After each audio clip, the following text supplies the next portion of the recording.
ce geste de toi viendra mon secours.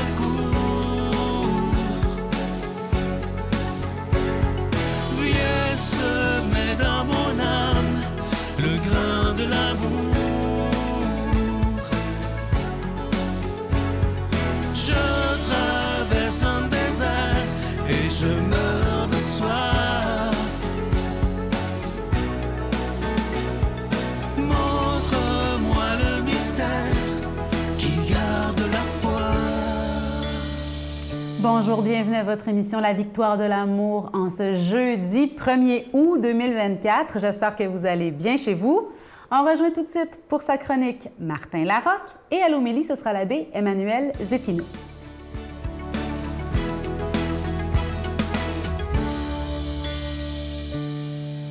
Bonjour les victorieux, les victorieuses et tous ceux qui doutent encore même un matin. J'espère que vous allez bien. Merci d'être là. Durant un souper d'amis, on avait une discussion, ça fait un bout de ça, et ça a tourné sur quelle a été notre plus belle sieste. OK? Ça, c'est des discussions de demi-bouteille de vin, OK? Chacun, OK? Quelle a été notre plus belle sieste? Puis on s'est vite rendu compte, en jasant, que la sieste s'était ramassée dans la catégorie luxe. Puis là, tu fais « Ah, c'est pas supposé. C'est pas supposé d'être un luxe. » Puis là, on s'est rendu compte qu'on prend plus le temps de prendre le temps, parce que c'est ça qu'on fait. La sieste est tombée dans la catégorie de la vie, la course effrénée, tu sais. Puis pourtant, la sieste, c'est pas une récompense. La sieste, c'est un droit. C'est une obligation. Elle a un statut particulier. Elle a l'immunité diplomatique, la sieste, dans nos vies. Elle devrait exister constamment. Je veux dire, regardez, aussitôt que votre cellulaire montre 3, 4 signes de faiblesse, vous capotez, vous courez pour chercher la charge, pour le brancher, pour pas perdre le cellulaire. Puis quand notre petit indicateur de batterie personnelle tombe, on n'en fait rien. On va attendre, on va passer par-dessus, on va vivre fatigué. On va faire comme si rien n'était. Ça n'a pas de bon sens. Mais ça n'a pas de bon sens. La sieste est quelque chose de régénérateur. Alors maintenant, je ne vous dirai pas c'est quoi faire une sieste. Vous le savez, je le sais. Mais maintenant, quel type de sieste on a besoin? Là, ça devient intéressant. Est-ce que c'est une sieste physique? Dormir, marcher, respirer, tu sais, 4, 7, 8, ce qu'on parle une fois de temps en temps, là, tu sais. Est-ce que c'est physique que j'ai besoin de faire une sieste? Est-ce que c'est, comment je vais l'appeler, la mentale, sensorielle? Est-ce que c'est mettre les bébelles à off? Est-ce que c'est ça la sieste que j'ai besoin? J'ai besoin d'une sieste dans ma tête pour juste arrêter le mouvement des images, fermer la télé, fermer ce qui est électronique pour pouvoir juste fermer les yeux, mettre la musique relax, tu sais, un petit soft jazz. Puis, est-ce que c'est ce genre de sieste-là qu'on a besoin? Vous voyez, il n'y en a pas juste une, c'est pas juste se coucher et dormir, là, tu sais. Est-ce qu'on a besoin d'une sieste pour un trop-plein émotif? La sieste serait de aller jaser, parler avec un ami, tenir un journal, écrire juste pour vider la machine tranquillement, tu sais? Ou est-ce qu'on a besoin d'une sieste créative? Parce que la routine, c'est comme si on marchait toujours sur la même jambe, tu sais? Puis à un moment donné, ça devient fatigant. Puis il faut changer de jambe. Puis changer de jambe, c'est dans un hobby, par exemple. Je sais pas, moi, cuisiner, lire, tricoter. Moi, je vais me mettre au crochet. Je vais essayer le crochet. Ça a l'air cool, tu sais? Puis l'idée, c'est de ne pas être bon, mais c'est de faire autre chose. Donc, marcher sur l'autre jambe, comme je disais, est-ce que c'est ce genre de sieste-là? Est-ce que c'est une sieste, appelons-la sociale? Tu sais, j'ai besoin d'être seul, il y a trop de monde, je veux manger seul devant mon assiette puis pas entendre quelqu'un d'autre. Je veux me catiner. Quel beau mot, hein? Je veux me catiner. Est-ce que j'ai besoin d'une sieste spirituelle? Prier, faire du yoga, méditer? Je vous dis pas cette semaine, vous en valez la peine. Je vous demande à quel moment vous allez en valoir la peine. Bonne semaine. Notre Père qui es aux cieux, que ton nom soit sanctifié, que ton règne vienne, que ta volonté soit faite sur la terre comme au ciel. Donne-nous aujourd'hui notre pain de ce jour. Pardonne-nous nos offenses, comme nous pardonnons aussi à ceux qui nous ont offensés. Et ne nous laisse pas entrer en tentation, mais délivre-nous du mal, car c'est à toi qu'appartiennent le règne, la puissance et la gloire pour les siècles des siècles. Amen. Je continuerai à croire, même si tout le monde perd espoir. Je continuerai à aimer, même si les autres parlent de haine. Je continuerai à construire, même si les autres détruisent. Je continuerai à parler de paix, même au milieu d'une guerre. Je dessinerai des sourires sur des visages en larmes et je tendrai les bras à ceux qui se sentent épuisés. Oui, je continuerai à croire.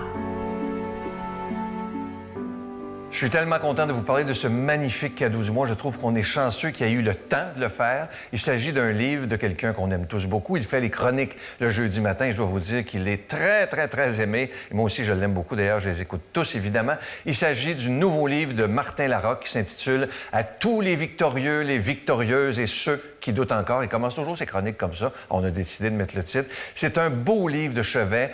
Il y a un peu un résumé des chroniques qu'il a fait. Il a ajouté des choses. Et c'est un livre à laisser traîner parce que c'est facile à comprendre, c'est écrit en gros caractères et avant de se coucher, évidemment, c'est très bien, mais n'importe où, ce qui est bien de ce livre-là, comme il me l'expliquait, c'est que tu peux l'ouvrir n'importe où et tu vas trouver quelque chose pour toi. Alors, je vous rappelle le titre, « À tous les victorieux, les victorieuses et à tous ceux qui doutent encore ». Je vous rappelle que c'est avec un don de 25 $, et si vous en voulez deux, avec un don de 40 $, je vous donne l'adresse, La Victoire de l'Amour, case postale 120, succursale Boucherville à Boucherville, le J4B 5E6. Je vous la redonne, La Victoire de l'Amour, case postale 120, succursale Boucherville à Boucherville, le J4B 5E6. Également par téléphone, par carte de crédit du lundi au jeudi de 8h à 17h dans le 514-523-4433, 523-4433 ou sans frais le 1-888-811-9291, 1-888-811-9291 et aussi sur notre site Internet, je vous rappelle qu'il est un moyen très sécuritaire, rapide et efficace de faire votre don, le www.lavictoiredelamour.org. Je vous rappelle le livre, vous le voyez à l'écran présentement. Merci de votre grande générosité. Vous savez quoi? Je l'ai lu et c'est très bon.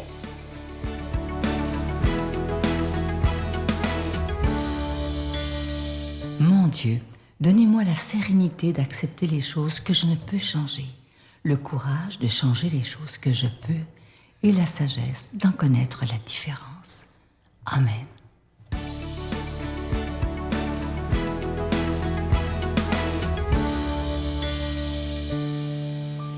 Que l'amour de Dieu soit avec vous. Dans l'Évangile d'aujourd'hui, le Seigneur nous donne une image du royaume des cieux. Il nous dit que le royaume est comparable à un filet qu'on jette dans la mer et qui ramène toutes sortes de poissons. Quand il est plein, on le ramène au rivage et là, on fait le tri. Entre ce qui est bon, on le garde et ce qui n'est pas utile, eh bien, on le laisse de côté. Oui, c'est une image eschatologique, donc pour nous dire, bien, durant la fin des temps, c'est comme ça que ça va se passer. Mais plus essentiellement, bien, on est appelé à rechercher également dans notre vie quotidienne quel est le sens de ce filet, de ces poissons et de ce tri que nous sommes appelés à faire. Finalement, j'aimerais le rattacher à l'image et à la réalité du discernement. Le discernement, c'est cet outil qui nous aide à voir comment est-ce que dans notre vie, on est appelé à nous centrer dans la volonté de Dieu. Comment nous sommes capables de voir son action dans le quotidien de notre vie. Et puis pour ça, bien, on peut s'aider de Saint Ignace de Loyola, qui nous aide justement par ses exercices spirituels à pouvoir discerner. Comment est-ce que tout ce qui arrive dans notre vie peut nous aider à grandir, à avancer, mais pour cela, comme le Seigneur nous l'indique, il faut faire le tri. Il y a des choses qu'on est appelé à laisser de côté pour se centrer sur ce qui est essentiel et sur ce qui nous aide à avancer. Alors, en premier, on nous parle des consolations. les consolations que nous avons dans notre vie et qui nous aident à choisir Dieu. Pourquoi? Parce que ces consolations font qu'il y a un dynamisme en nous qui se développe, un dynamisme à faire le bien, un dynamisme à bâtir le royaume, un dynamisme qui, justement, nous permet, comme l'Esprit Saint, à être en mouvement. Et dans ces consolations-là, ce dynamisme également nous est partagé parfois par des larmes versées. Et cet exemple très concret nous aide à voir comment est-ce que dans nos vies, oui, il y a des situations qui nous rendent plus sensibles. Plus sensibles parce que justement, elles nous montrent l'amour du Seigneur qui vient à nous.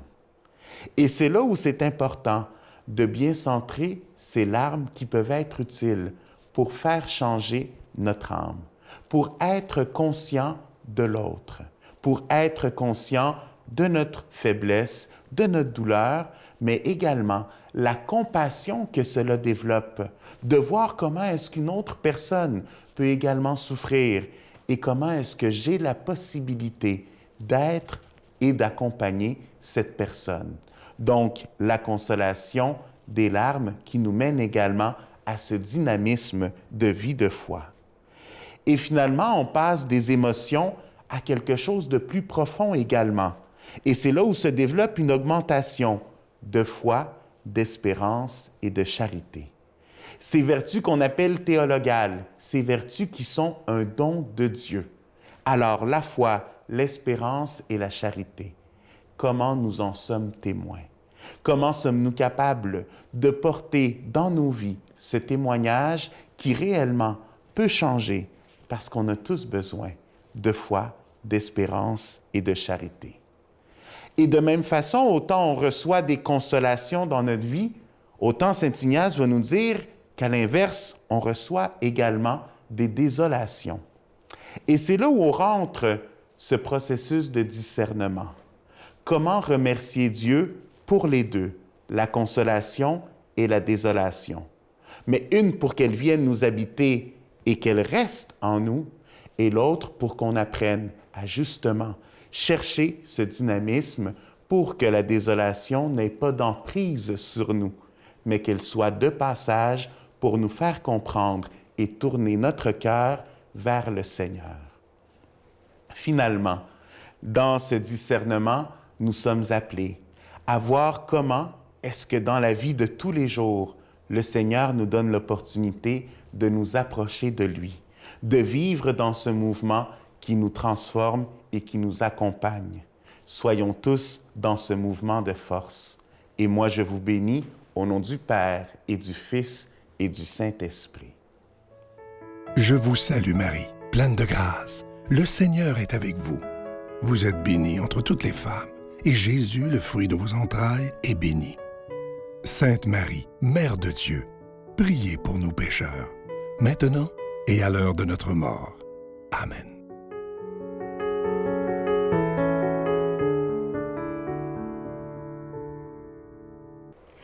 Aujourd'hui, j'aimerais qu'on se redise l'importance du sourire. Ne sous-estimons pas la puissance qu'un simple sourire peut avoir dans la vie de ceux qui nous entourent. J'ai des histoires que j'ai en tête, des sourires qui ont sauvé des vies. Donc, on peut, par notre sourire, notre bienveillance intérieure, notre esprit de bénédiction, faire du bien plus qu'on le croit, bien plus qu'on le pense. Dieu a besoin de nous pour partager sa joie. Bonne journée. Martin Larocque, victime d'intimidation. Ça a été très difficile, l'école secondaire puis le cégep, parce que j'étais rejet. Tu sais, t'es gros, t'es différent, ou bon, j'étais artiste en plus. Puis... Bravo, monsieur le monde. Chapeau, monsieur le monde. Même quand les gens diront